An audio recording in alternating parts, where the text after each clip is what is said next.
Four-part,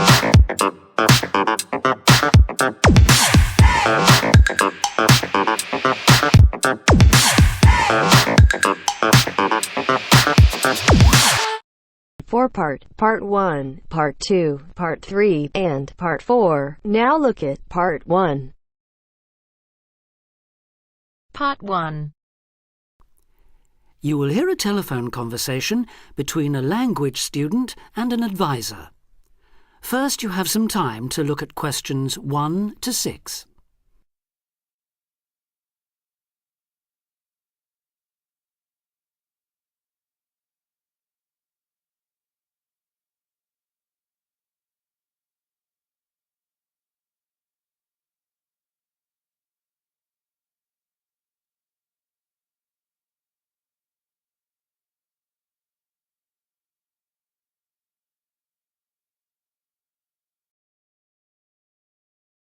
Now we shall begin. You should answer the questions as you listen because you will not hear the recording a second time. Listen carefully and answer questions 1 to 6. Homestay Language Learning, Lisa McDowell here. How can I help you? Hello, my name's Dan, Hello, Dan. and I'm going to be living with a family in Edinburgh for 3 months, so I'd like some advice on what to bring with me. I'm flying in via Singapore on the 15th. Right. Well, perhaps most important of all are your documents. Vaccination certificate, sponsor's letter, and the certifying letter from us for immigration. Yes, I've got all those in order, I think. What I'm really wondering about are money and clothes and things for my room. Personal effects, in other words. OK, let's start with cash. You'll already have money in your bank account here, of course, but make sure when you get here you have some cash on you. Pounds, that is, not euros or dollars. How much do you suggest? I'd say 50 as an absolute minimum. OK. Now, the next thing is which clothes to bring. What do you think? Well, as I'm sure you know, it can get pretty cold here, so you will need some warm clothing. There are shops near here that sell winter clothes quite cheaply, so you really don't need to bring much. Do make sure, though, that you have at least one thick sweater and a jacket with you when you arrive here. The temperature's likely to be a lot lower than in Singapore. Thanks for the warning. Now, something else I'm not sure about is whether to bring my computer. It's a laptop, so it won't take up much room. 2 problems. Firstly, it might not be compatible with the electricity supply in this country. And secondly, there's a risk of it getting broken in transit. Someone travelling here had hers smashed only last month. But surely I can carry it as hand luggage. Usually, yes, but because of all the tight security right now, you may have to check it in. So my advice is to leave yours at home. OK, I think I will. Is there anything else you'd advise against bringing? Well, you won't need household or cooking things. They'll all be provided. And importing food, of course, isn't allowed by customs, though I imagine you already knew that. Well, yes. But there are 1 or 2 things I'd suggest you find room for in your suitcase. Yes? Perhaps a few of your favourite cassettes or compact discs. Of course, you might be able to find them in the shops here, but then again, you might not. That's a good idea. Anything else? Yes, some photographs of people and places that are special to you could be nice. They can really make your room feel like home. It's just a thought. I'll see if I've got a few good ones. Before you hear the rest of the conversation, you have some time to look at questions 7 to 10.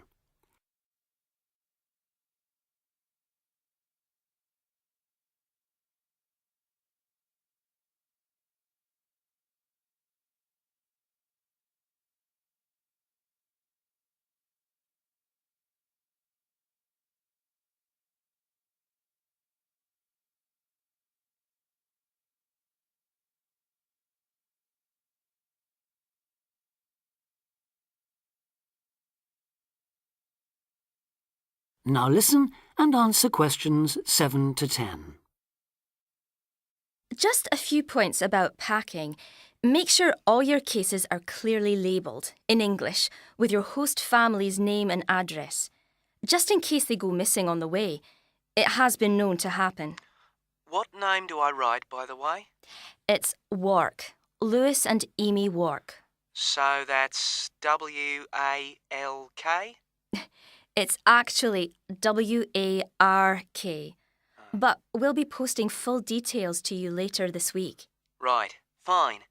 And I'd better put some essentials in my hand luggage, enough for a night or two in case, as you say, anything happens to my main cases. Yes, I'd recommend a change of t-shirt and socks and so on, plus any medication you may need, and a toothbrush, of course. And my tights. Your tights? Yes, for the flight. Wearing them helps prevent deep vein thrombosis when you're flying long distances, not getting any exercise. Oh yes, I've heard about that. Now, talking about exercise, there's one last thing. When you've packed your baggage, check you can carry it, all of it, at least 500 metres without any help. You may have to do that. Okay. Well, thanks for all your help.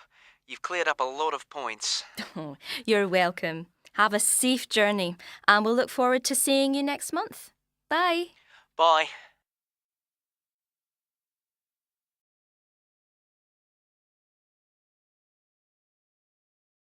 That is the end of part 1. You now have half a minute to check your answers.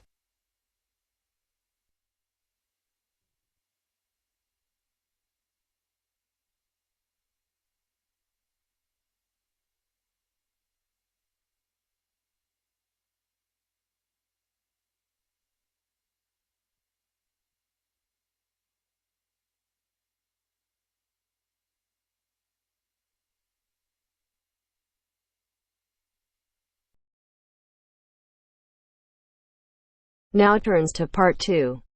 Part 2. You are going to hear an orientation talk. First, you have some time to look at questions 11 to 15.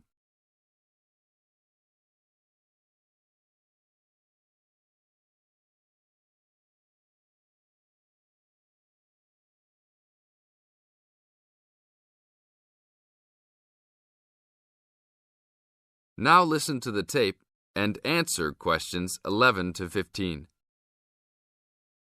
Welcome to Orientation Week. Today I am here with the captain of our school's women's gymnastics team. Her name is Elizabeth Rain, and she is a fourth-year student. I hope you can all see her as an example of a responsible student and athlete, a role model for everyone. Hi, Elizabeth.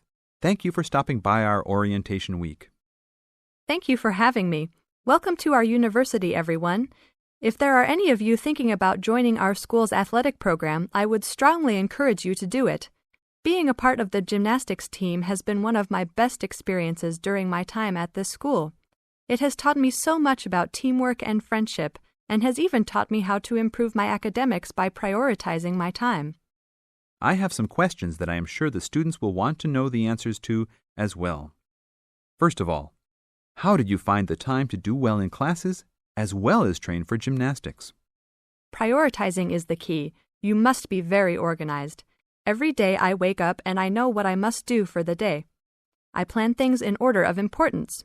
For example, if today I have a competition for gymnastics in the afternoon, then I know I have to finish my homework and studying in the morning. In other words, keeping an organized schedule of your priorities is very important. Can you explain to the students a little bit about your study habits? Well, I usually try to take classes that I'm interested in. This way, I have no excuse not to study because I chose the classes out of my own preference. I separate my study time by class. For example, if I have 5 classes for this semester, I will study for 1 class a day from Monday through Friday, and then review for all of them on the weekend. I won't try and study for all 5 of my classes at one time. It is too hard to do that, to remember everything and not feel like you are going crazy. It is very important to focus the time that you set aside for studying. I do not study with the television on. I try to keep away from all distractions because I find that I learn better that way. But of course, how each individual will study depends on each person. Now look at questions 16 to 20.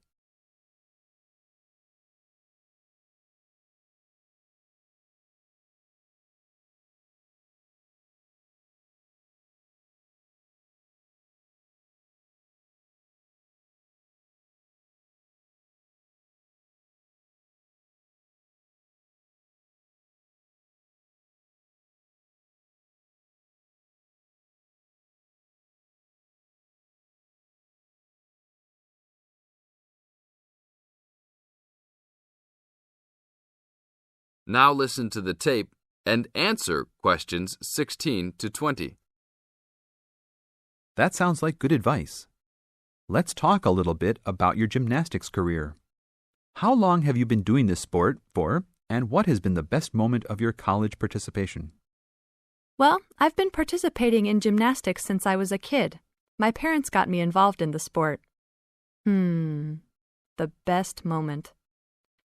I would have to say that there is not one single instance that stands out in my mind as the best moment, but more of a whole experience. My first year in university was definitely one of the best years of my life. I met my best friends that year and really learned to grow up and be independent. Our team went to the national championships that year, and it was an incredible experience, so I would count the whole year as my best experience in college. How about the worst moment? It is true everyone goes through bad experiences. My worst experience would have to be the fall of last year when I broke my wrist. I was unable to participate in sports for the remainder of the year and had to learn how to write with my left hand. I guess when I look back at it, though, even though I wouldn't wish this to happen to anyone, this experience definitely made me stronger as a person. It taught me to look at life with a new perspective and to really value the friends and family that are important and close to me. Thanks for your time, Elizabeth. Do you have anything else you want to tell the new students? Just have a good time.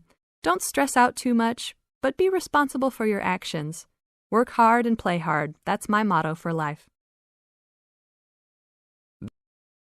That is the end of part 2. You now have half a minute to check your answers.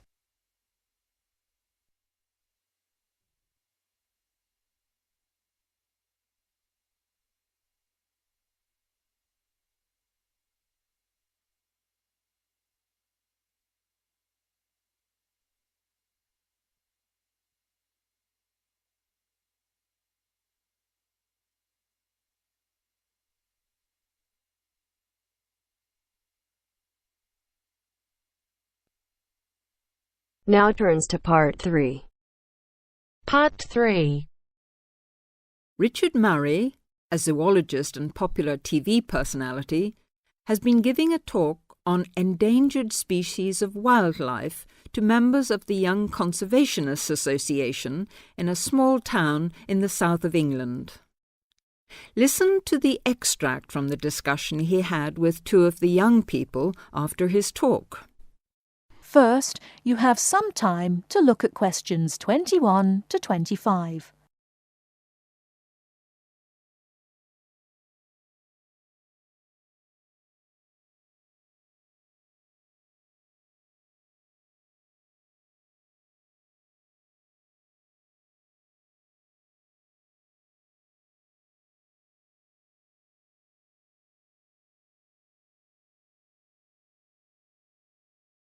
Now, listen carefully and answer questions 21 to 25. What would you say, Mr. Murray, are the main reasons that so much of our wildlife will have died out by the end of the next few decades? Well, Tony, we can't, of course, rule out the effect of urbanization due to the spread of population. But apart from that, I believe there are two reasons which, in a way, are like the opposite ends of a piece of string. If you tie a knot in that piece of string, you end up with a circle, and whichever way you go round, it's going to turn out to be the same. I don't think I quite get that, Mr. Murray. Well, let's put it another way. It's rather like a film. You've got the good guys and the bad guys. They're pulling in opposite directions, but when it comes to the final showdown, it's hard to make out which is which. What are your two reasons, Mr. Murray? I call them greed and caring. Greed and caring? Yes, I know they don't seem to have much to do with one another, but think about it. The motive of greed is pretty obvious. In the course of the next few months, thousands of baby seals will be bludgeoned to death before they're even weaned from their mothers. What for? For the sale of their skins at inflated prices to please the vanity of a few and line the pockets of the killers. Crocodiles will be slaughtered to provide shoes and handbags for the rich. Gorillas, tigers, leopards and rhinos will be hunted for senseless sport or poached in defiance of regulations. Their skins, their horns, and their magnificent heads will be used as trophies to decorate someone's living room floor or walls. That's terrible. Yes, but it's not all. The whale, probably the most impressive and certainly one of the most intelligent sea mammals in creation, will be cruelly hunted and harpooned to make more money for the profiteers. The dolphin, the sailor's friend, will be indiscriminately battered to death at so much a head on the grounds that it is taking away the livelihood of a few fishermen by consuming the fish in its natural habitat. But surely, Mr. Murray, we do have to keep warm. We need whale oil and ambergris. Fishermen have to make a living. Part of what you say is true, of course, Tony, but we shall have to enforce far stricter controls if future generations are not to find themselves in a world devoid of wildlife as we know it. Well, I see what you mean about fur coats and crocodile handbags, Mr. Murray, but I don't understand what you mean by caring. That can't be bad, surely. I mean, I thought we were supposed to be living in a caring society. Well, so we do, in a way. The trouble is, there are so many well-intentioned people who start out with the best possible motives of trying to protect or immunize us from this, that, or the other in the most effective way at the quickest possible rate. But in their enthusiasm, they lose sight of the long-term consequences. It's only very gradually that the danger to other forms of life, including humans, comes out. Not to say leaks out, and by that time it'll probably be too late to do much about it. Take insecticides, for instance. But Before you hear the rest of the talk, you have some time to look at questions 26 to 30.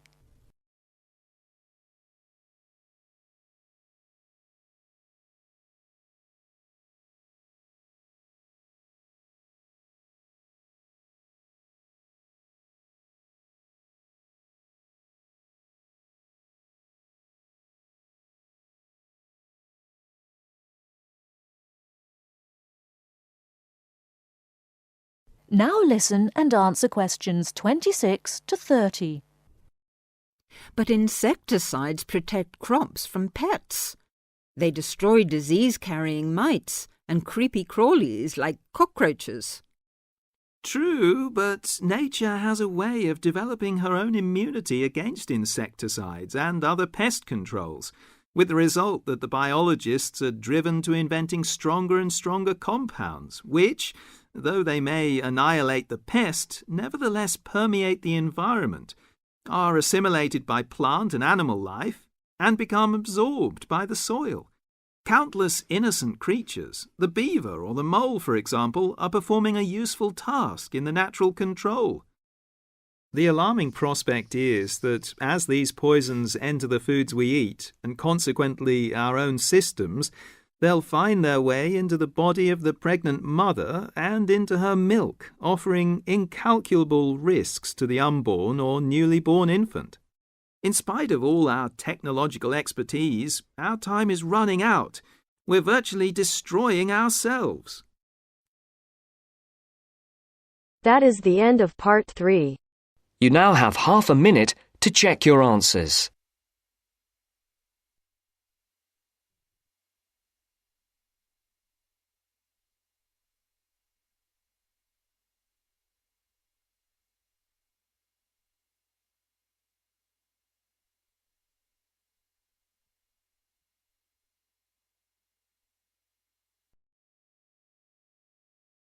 Now turns to Part 4. Part 4. You will hear a tutor giving some business students instructions about a finance project. You now have 30 seconds to read questions 31 to 36.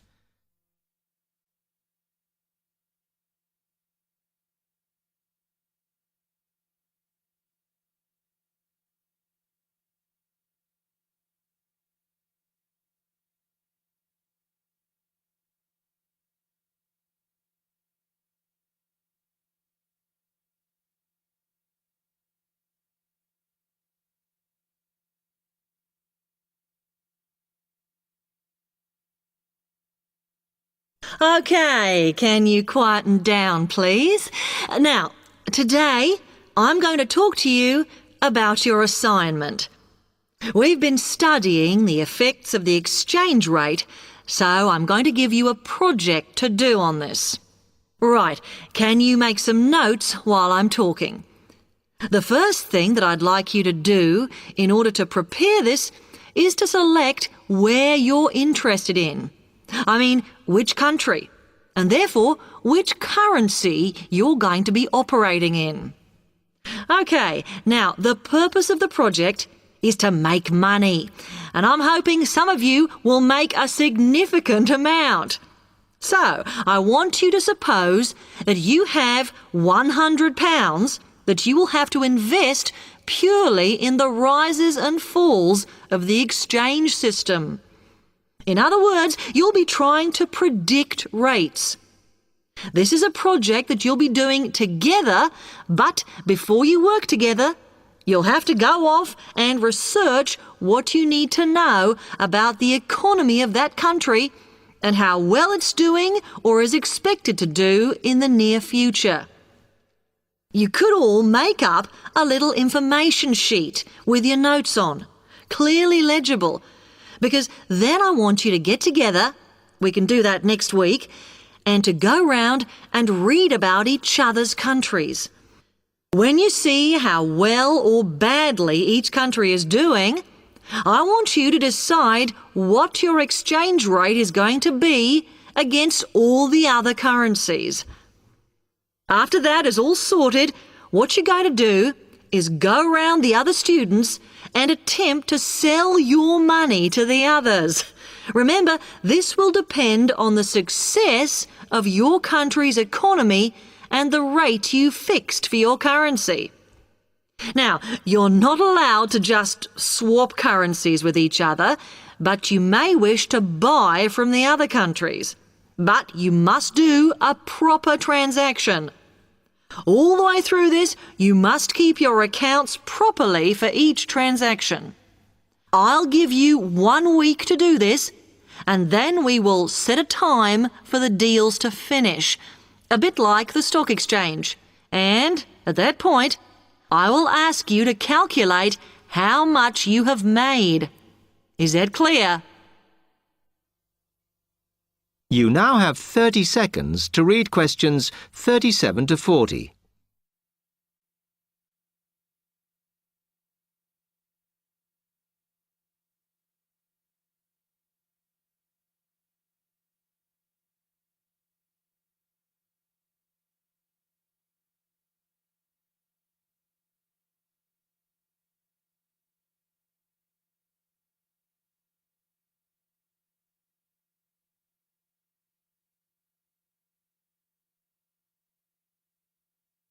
OK, now before you begin that, there are a few things I want you to read up on to prepare. You need to look at the economies of the UK's main trading partners. I don't mean all of them, because that would be over 80, but just the 29 principal ones. There are summaries in the last 3 books on the book list I've given you. And so that you can practice applying the criteria on assessment I gave you, I'd then like you to focus just on one sector across all the countries. The most common one across every country is farming. But as much agricultural produce is for domestic consumption, I'd like you to look at manufacturing. Then I would like you to do a detailed investigation of one particular aspect. I was going to give you a choice, but I think as we've just started the course, it's better if we all look at the same thing and then we can discuss it in the seminars. So the thing I'd like you all to look at is fluctuations in import prices. Now, you need to do all that before you start the project, as it will help you assess the economies of the countries you'll be representing in the project. Don't worry, you've got plenty of time. Exam week is December the 8th. Then it's the holidays until January the 6th, so I don't need the project in till February the 5th. Is that okay? Now, any questions on this? Because it That is the end of part 4. You now have half a minute to check your answers.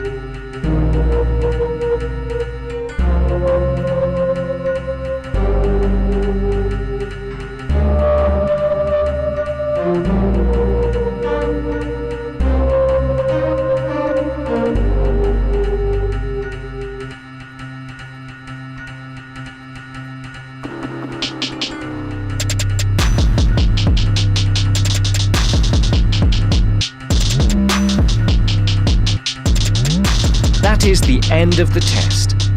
You now have 10 minutes to transfer your answers to your Ielts listening answer sheet.